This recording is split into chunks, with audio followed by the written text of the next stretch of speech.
Amount jumlah yang disampaikan oleh Bapak Menteri Keuangan 14,6 triliun itu betul. Jadi kalau Jakarta baik di Kemendagri kami mengecek sendiri maupun di BI tidak ada perbedaan. Amount jumlah yang disampaikan oleh Bapak Menteri Keuangan 14,6 triliun itu betul. Dan ada dua, satu yang memang berupa deposito, yang satu berupa giro. Dua-duanya diperbolehkan dan dua-duanya kita gunakan untuk menyelesaikan pembayaran-pembayaran yang akan muncul timbul sampai dengan akhir Desember. Kami memperkirakan sampai dengan akhir Desember kurang lebih 16 sampai dengan 18 triliun yang perlu diselesaikan oleh pemerintah Jakarta. Jadi artinya dana itu pun masih kurang. Maka dengan demikian saya malah kalau Pak Menteri Keuangan jadi mentransfer ke Bank Jakarta 10 triliun, saya pasti akan manfaatkan untuk itu. Sehingga dengan demikian, atau yang kurang bayar DPH-nya dibayarkan gitu ke Jakarta. Maka dengan demikian, apa yang disampaikan Pak Menteri betul. Data nggak berbeda. Sekali lagi ya, betul data nggak berbeda. Jadi nggak ada polemik untuk Jakarta.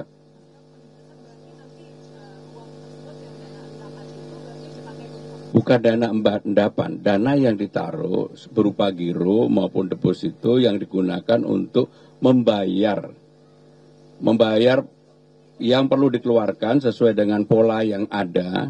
Tahun 2023 kita itu membayar hampir 16 triliun di akhir tahun, jadi bulan November Desember. Di tahun 2024 itu kurang lebih 18 triliun. Sekarang saya juga memperkirakan kurang lebih 16 sampai 18 triliun. Jadi uang yang 14,6 ini pun masih kurang gitu. Jadi kalau mau dibantu ya monggo, silakan kami akan manfaatkan. Program sendiri yang sudah jatuh tempo. Ruby, thrifting, nanya enggak? Enggak ada yang mau nanya thrifting, kemarin ada. Boleh Pak kalau ada tambahan soal thrifting? Ya, teman-teman sekalian, hal yang berkaitan dengan larangan Kementerian Keuangan terhadap thrifting, kami memberikan support dan dukungan, termasuk di pasar-pasar yang ada di Jakarta. Memang saya tidak mau para pedagang itu hanya menjadi reseller dari hasil thrifting tersebut. Kalau bisa kemudian saya sudah meminta pendampingan dari UMKM dan dinas terkait lainnya untuk melakukan pelatihan kepada para pedagang.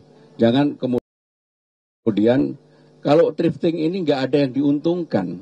Jadi apa yang menjadi larangan, apa yang menjadi nanti kalau memang ada operasi, malah pemerintah Jakarta akan memberikan pendampingan kepada pemerintah pusat untuk melakukan pembersihan terhadap thrifting.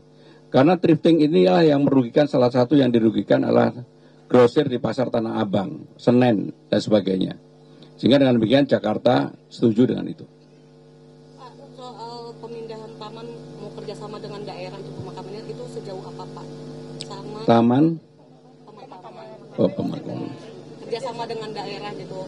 Terus kemarin kan juga bilang ada penolakan bagi warga kalau misalnya mau dibuka pemakaman baru itu, kenapa sih Pak? Jadi yang pertama nanti ditambahkan, saya minta Pak Kepala Dinas Pertamanan dan sekaligus Pemakaman menyampaikan tambahan. Kita ini sekali lagi punya 80 TPU. Di dalam 80 itu 69 udah nggak bisa menerima baru tanpa harus ada penumpukan, tumpang. Sehingga dengan demikian yang 69 ini harus ada tumpang. Tumpang itu bisa yang lama ataukah dengan keluarga, persetujuan keluarga.